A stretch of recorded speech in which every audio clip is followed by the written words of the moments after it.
Halo semua, aku Soki dan di video kali ini kalian bakal nonton semua hal tentang Chelsea. Kita bakal ngobrolin semuanya tentang Chelsea dengan cara yang berbeda dari channel lain. Jadi kalau kalian suka dengan videonya, kalian klik deh tombol kotak warna merah di bawah kalian itu. Tombol subscribe ya. Sekali aja, jangan dua kali. Terima kasih. Langsung masuk aja ke video. Halo semuanya, selamat datang kembali di channel ini, Bridge of Stamford Bridge, bersama saya sendiri, Tammy Abraham, yang akan yang akan memandu kalian di konten ini. Memandu kalian kayak formal banget gitu. As always, setelah pertandingan Chelsea lawan Tottenham tadi dini hari, aku bakal ngerangkum atau memberi poin-poin penting apa aja yang ada yang terjadi di pertandingan kali itu ya kan. Yang pertama aku mau nganalisis maunya Lampard itu seperti apa gitu dari starting line up-nya ya. Kalau aku lihat dengan dimasukannya Kovacic dan tidak dimasukannya Kai Havertz, menurutku di sini Lampard itu bermain sedikit berhati-hati gitu ya, karena kemampuan bertahan Kovacic sama kemampuan bertahan Kai Havertz itu lebih baik milik Kovacic gitu ya. Jadi Lampard lebih memilih buat memasang Kovacic di sini agar kalau Tottenham counter attack itu masih bisa dihalau dengan baik oleh Chelsea gitu kan ya. Kemudian kenapa Werner tetap dipasang, lalu kenapa Pulisic dipasangnya akhir-akhir, lalu kenapa Tammy Abraham juga starting, itu karena menurutku di sini Lampard juga mau memanfaatkan space kosong yang ditinggalkan oleh Tottenham ya. Jadi Chelsea itu juga mau nyoba buat counter attack juga gitu ya. Itulah menurutku kenapa Giroud gak dimainkan di sini gitu kan ya. Jadi dengan dimasukkannya Kovacic, aku ngerasa Lampard ini mau nggak terlalu ngurung Tottenham sebenarnya gitu kan ya. Masih berharap Chelsea bisa melakukan counter attack gitu, tapi tidak terjadi. Dan speed Werner dan Tammy nggak dimanfaatkan sama sekali di sini. Jadi Tammy murni jadi target man di pertandingan kali ini.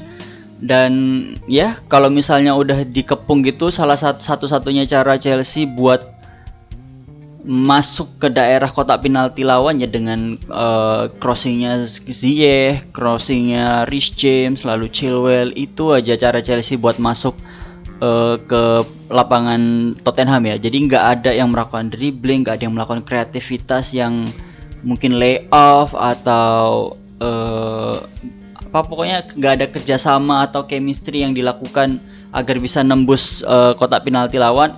Tapi cuma ngandelin crossingnya si Ziyech doang aja gitu. Jadi gitulah garis besarnya pertandingan nanti tadi. Bener-bener gak ofensif, kita secara ofensif kita nggak bagus banget, kita kurang banget.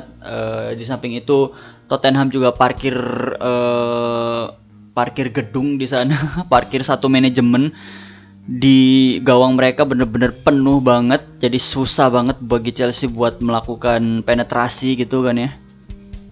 Dan setiap kali Tottenham melakukan counter dihalang oleh back kita yang sangat baik bermainnya malam hari itu ya. Oke, langsung aja kita masuk ke 7 poin penting yang aku dapatkan di pertandingan kali ini ya. Yang pertama adalah Tammy Abraham. Udah, kalian pasti udah ngerti dong aku bakal ngomong apa kan ya di tentang Tammy ini kan ya. Jadi ini bisa jadi kritik keras nih untuk Tammy ya, karena dia benar-benar gak melakukan pekerjaannya dengan baik di pertandingan kali ini. Jadi benar-benar attempt dia gak berhasil, finishing dia juga buruk.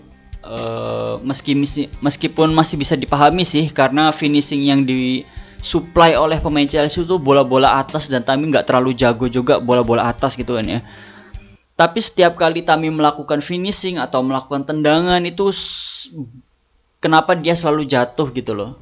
Body balance-nya tuh nggak ada banget Tammy ini di pertandingan kali ini. Bener-bener setiap kali mencoba melakukan attempt dia jatuh, setiap kali melakukan attempt dia jatuh, dan attempt-nya tuh juga ngawur gitu loh, nggak setegas biasanya dia gitu. Jadi mungkin karena nggak sedikitnya space di Tottenham, jadi membuat Tammy itu sesak gitu ya di daerah gawang itu, jadi nggak bisa leluasa, dia bergerak juga nggak bisa sesuai keinginannya dia gitu.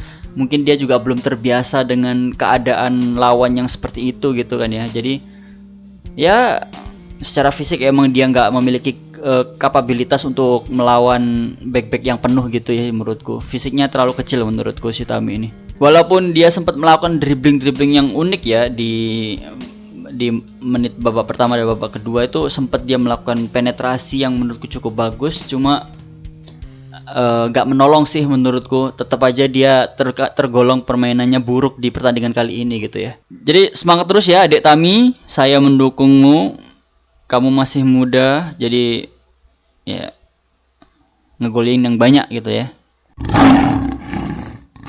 Kemudian ada Kova. Aku merasa dia bermain sangat bagus di pertandingan kali ini, bener-bener energinya dia dapat banget, dia maju mundur nggak ada habisnya gitu kan ya. Dia bagus banget ketika bermain di belakang dan di tengah gitu kan ya. Tapi ketika dia berada di 2/3 lapangan lawan, dia tuh kayak bingung apa yang harus dia lakukan gitu. Beberapa kali dia nyoba untuk menusuk dan bola udah diberikan oleh Ziyech kepada Kovacic, tapi dia bingung bolanya mau dikemanain gitu kan ya. Ya faktor penuh juga sih emang, karena faktor gawang Tottenham tuh penuh banget ya, 10 pemain mungkin ada di gawang itu kan, jadi mempengaruhi sekali. Tapi aku nggak ngelihat Kovacic ini visinya, aku nggak ngelihat sama sekali di pertandingan kali ini, jadi nggak membantu Chelsea buat mendobrak parkir bus yang dilakukan oleh Tottenham gitu kan ya. Jadi secara bertahan atau blocking, intercept, dribbling, bawa bola ke depan dia bagus banget. Tapi ketika udah di 2/3 lapangan dia bingung kayak harus melakukan apa. Itu garis bawahku sih tentang Kovacic gitu. Kalau menurut kalian kayak gimana? Mungkin kalian punya pendapat lain ya, karena aku ngerasa pasti banyak yang bakal muji Kova nih di pertandingan kali ini gitu, karena berbeda banget dia dari pertandingan sebelumnya. Dia effortnya keluar banget, bener-bener pekerja keras banget gitu kan ya. Lalu Mason, nah ini anak bener-bener bagus, cakep banget. Kalau saja rekannya bisa bermain lebih baik, mungkin kita bisa sangat banyak ini golnya gitu. Karena setiap kali Mason bawa bola, dia tuh bisa lolos dari lawan, nggak tahu gimana caranya. Entah itu umpannya dia bagus banget, atau entah itu dribbling dia bagus banget, atau entah dia melakukan shooting gitu. Jadi Mason ini mengerti apa yang harus dia lakukan ketika dia bawa bola gitu kan ya. Jadi ketika dia bawa bola, dia enak lah nontonnya gitu. Kalau ketika Mason bawa bola gitu ya, nggak gampang kehilangan bola juga dia gitu kan ya. Bermain bagus banget ini, cuma rekan-rekannya nggak mendukung hal itu gitu kan ya. Tiap kali dia udah lolos diumpan ke temannya, temannya kehilangan bola, seperti itu aja ya. Gak apa-apa lah ya. Lalu yang keempat adalah one touch pass ya. Di match ini aku nggak ngelihat Chelsea chemistry-nya terbentuk dengan baik, karena nggak ada one touch atau layoff yang terjadi di pertandingan kali ini gitu. Terjadi sih sesekali ya, itu pun bagus banget memang, tapi nggak harus lebih banyak lah kita melakukan one touch pass itu agar parkir busnya si Tottenham itu bisa terbongkar gitu ya menurutku ya. Jadi nggak cuma ngandelin bola crossingan doang atau bola-bola panjang doang, kita juga memerlukan one touch pass untuk bisa menembus parkir bus dari Tottenham sebenarnya ya. Dan itu sempat terjadi antara Reece James sama Ziyech di sisi kanan lapangan. Itu kelihatan banget Tottenham udah bingung gitu kan ya. Jadi itu kelihatan banget kalau Tottenham itu udah bingung ketika Ziyech melakukan one touch dengan cepat. Itu Reece James keadaan bola kosong, tapi sayangnya sisi tengahnya masih penuh, jadi nggak bisa menjadi peluang gitu kan ya. Tapi kalau misalnya one touch pass ini bisa dilakukan sangat rutin oleh pemain Chelsea lain, mungkin kita bisa nembus itu gawang Tottenham menurutku ya. Dan kita counter attack-nya juga nggak terlalu cepat gitu loh. Jadi ketika Chelsea udah ngerebut bola, misalnya Kante waktu itu udah ngerebut bola, udah dioper tapi masih apa namanya, masih terlalu lama ngalirin bola ke depannya gitu. Mungkin karena rekannya nggak nemu tempat yang bagus, atau Tottenham udah mengantisipasi counter attack Chelsea juga, kita nggak tahu. Tapi menurutku counter attack Chelsea kurang cepat menurutku di pertandingan kali ini, dan nggak dimanfaatkan dengan baik gitu. Benar-benar kita nyerangnya ketika momen Tottenham udah parkir bus gitu. Kita jarang ngelihat momen Chelsea dengan gawang Tottenham yang kosong, itu nggak ada banget. Jadi mungkin taktik Mourinho sih yang emang ngeselin ya menurutku ya. Bener-bener play safe banget dia itu. Kemudian Ziyech juga bermain cukup baik di pertandingan kali ini. Beberapa yang paling utama pasti kalian juga udah tahu kalau Ziyech secara long ball itu bagus banget. Crossingnya dia itu berbeda dan bagus banget. Ada beberapa crossingnya dia yang udah mau masuk gawang lagi, yang udah mau kena rekan tapi selalu tipis banget gitu loh selisihnya gitu.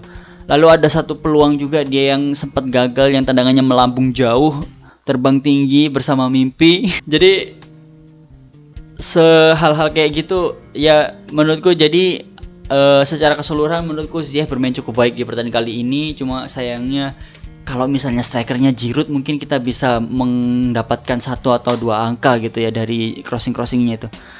Dan kalau misalnya Tammy bisa melakukan pekerjaannya dengan lebih baik, mungkin kita juga bisa menang gitu. Tapi sayangnya operan Ziyech nggak dimanfaatkan dengan baik oleh rekan-rekannya gitu kan ya. Sayang banget. Lalu Kante, aku nggak perlu ngomong banyak tentang Kante kan. Meskipun akhirnya aku bakal tetap ngomong banyak juga. Seperti biasa dia itu ada di mana-mana. Itu poinnya itu di situ udah. Melakukan tackling, intercept, dia dan Kova itu bener-bener box to box dan bagus banget. Dan lawan gak melakukan pressing di sini, jadi peran Kante dalam menyerang juga nggak seberapa kelihatan. Tapi kalau misalnya lawan itu melakukan pressing, dia itu bisa kayak lolos dari pressingan lawan gitu. Tapi di pertandingan kali ini Tottenham nggak ngelakuin pressing sama sekali, mungkin jarang.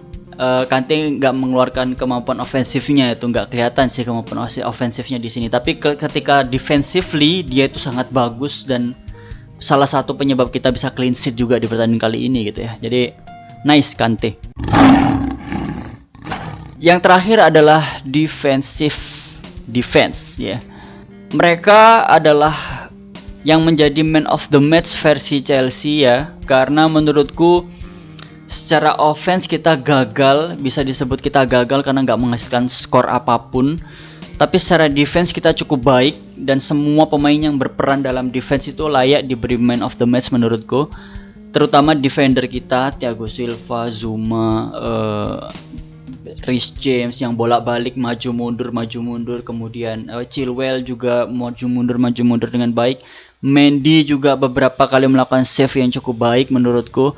Lalu Kovacic itu juga melakukan defense yang cukup baik. Kante, Mason juga melakukan defense yang cukup baik. Lalu kalau Ziyech, Werner sama Tammy sangat tipis sekali defense kontribusinya ya, tapi tetaplah kita apresiasi. Seluruh tim sangat memiliki andil dalam defensif kita ini dan clean sheet kita di pertandingan kali ini. Karena secara ofensif, aku udah bilang tadi kalau secara ofensif kita sangat gagal gitu ya. Bener-bener kurang sekali kreativitasnya menurutku ya. Jadi monoton sekali nyerangnya, crossing gitu doang. Kita nggak memiliki cara lain untuk nyerang gawang Tottenham gitu kan ya. Ya, itu tadi 7 poin penting yang aku temukan di pertandingan kali ini. Terima kasih buat kalian yang udah nonton pertandingan ini. Mungkin kalian ada masukan sendiri atau kalian punya pendapat lain tentang pertandingan kali ini. Kita bahas bareng-bareng nanti ya di kolom komen. Ya, I'll see you on the next video. Kita ketemu lagi di video berikutnya. Bye. Assalamualaikum warahmatullahi wabarakatuh.